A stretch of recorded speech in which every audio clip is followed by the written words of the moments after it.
بسم اللہ الرحمن الرحیم۔ ہارون انجم آج کے ویلاگ کے ساتھ۔ فوجی عدالتیں کالعدم قرار دینے کا فیصلہ معطل، تحریک انصاف ایک مرتبہ پھر مشکلات کا شکار۔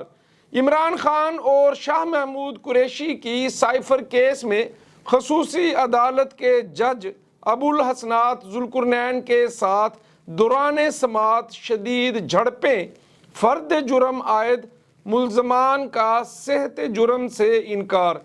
عمران خان کی صحافیوں سے گفتگو کی کوشش سختی سے روک دیا گیا۔ عمران خان کے خلاف زنا بالرضا ثابت غیر شرعی نکاح کیس قابل سماعت قرار۔ پاکستان اور 25 کروڑ عوام کے خلاف سازش ہوئی۔ میں نہیں چاہتا انتقام لیا جائے، لیکن حساب تو ہونا چاہیے کہ ملک کے ساتھ ایسا کیوں ہوا۔ میاں محمد نواز شریف شدت کے ساتھ بیانیے کی طرف گامزن۔ کل اڈیالہ جیل میں سائفر کیس کی سماعت کے دوران جب عمران خان اور شاہ محمود قریشی پر فرد جرم عائد کی جا رہی تھی تو اطلاعات یہ ہیں کہ عمران خان اور شاہ محمود قریشی شدید مضطرب اور پریشان تھے اور بار بار سائفر کیس کی خصوصی عدالت کے جج ابوالحسنات ذوالقرنین سے مباحثہ کرنے میں مصروف تھے۔ سماعت کے بعد عمران خان کی صحافیوں سے گفتگو کی کوشش بھی ناکام بنا دی گئی۔ جب عمران خان گفتگو کے لیے صحافیوں کی طرف بڑھے اور صحافیوں نے عمران خان سے سوال کرنے کی کوشش کی تو وہاں پر موجود چند افراد نے عمران خان کو کہا کہ آپ کو صحافیوں سے گفتگو کرنے کی اجازت نہیں ہے۔ بہرحال فرد جرم کے حوالے سے بھی عمران خان کے وکلاء کا یہ کہنا تھا کہ ہمیں ابھی تک کسی قسم کی کوئی ایسی شواہد نظر نہیں آئے جس میں یہ کنفرم ہو کہ عمران خان اور شاہ محمود قریشی پر فرد جرم عائد ہو چکی ہے، لیکن ایف آئی اے کے خصوصی پراسیکیوٹر نے میڈیا سے گفتگو کرتے ہوئے کہا کہ عمران خان اور شاہ محمود قریشی پر فرد جرم عائد ہو چکی ہے۔ میاں محمد نواز شریف نے کل پارلیمانی بورڈ کے اجلاس سے خطاب کرتے ہوئے کہا اور 25 کروڑ عوام کو اس کا نوٹس لینا چاہیے، پورا نوٹس لینا چاہیے۔ میں کسی انتقامی جذبے سے یہ بات نہیں کر رہا، لیکن یہ معاملہ بہت سیریس ہے۔ وہ کون لوگ ہیں جنہوں نے یہ کام کیا اور کیوں کیا؟ وجہ پتہ لگنی چاہیے۔ میں نے تو جنرل باجوہ کے خلاف کوئی سازش نہیں کی، کبھی نہیں کی، نہ میں نے کبھی جنرل راحیل شریف کے خلاف کبھی سازش کی ہے، نہ کبھی کسی اور کے خلاف کبھی کوئی سازش کی ہے۔ ہم نے تو اپنا کام کیا ہے، ہم نے تو سڑکیں بنائی ہیں، موٹر ویز بنائی ہیں، بجلی کی لوڈ شیڈنگ کو ختم کیا ہے، ایٹمی دھماکے کیے ہیں، دفاع کو مضبوط کیا ہے۔ یہ JS-17 جو پاکستان بناتا ہے فائٹر پلین، اس معاہدے پہ میرے دستخط ہیں، اس پہ چائنا کے وزیر اعظم کے اور میرے موجودگی میں ہی ہم نے ایگریمنٹ سائن کیا وہاں پہ۔ اور اس کے بعد پاکستان میں سی پیک ہم لے کے آئے، اللہ کے فضل و کرم سے پاکستان کی ترقی 6.3 پر لے کے آئے۔ فورن ایکسچینج ریزروز تاریخی تھے ہمارے زمانے میں، اور اس کے بعد ڈالر کو باندھ کے رکھا ہم نے 4 سال۔ یہاں تو ایک گھنٹے میں ڈالر اوپر نیچے جاتا ہے، 4 سال باندھ کے رکھا۔ یہ بیٹھے ہیں جنہوں نے یہ کام کر کے دکھایا ہے، ڈار صاحب بھی پوچھیں ان سے کہ پاکستان کی ترقی۔ اور پھر ہم نے IMF کو خدا حافظ کہا، بھئی سب ریکارڈ کی باتیں ہیں۔ جس IMF کا آج اتنی صبح شام منتیں کرتا رہا، ہم نے خدا حافظ کہا۔ یہ بیٹھے ہیں، پوچھیں پاکستان کی ترقی، پاکستان کا بجٹ جہاں جو ڈیولپمنٹ بجٹ ہے وہ کہاں سے کہاں لے گئے ہم۔ آپ کے علاقوں میں جو سڑکیں بنی ہیں، جو موٹر ویز بنی ہیں، 10 گھنٹے کا سفر آج 3 گھنٹے میں ہو گیا، اللہ کے فضل و کرم سے وہ ایسے ہی ہو گیا۔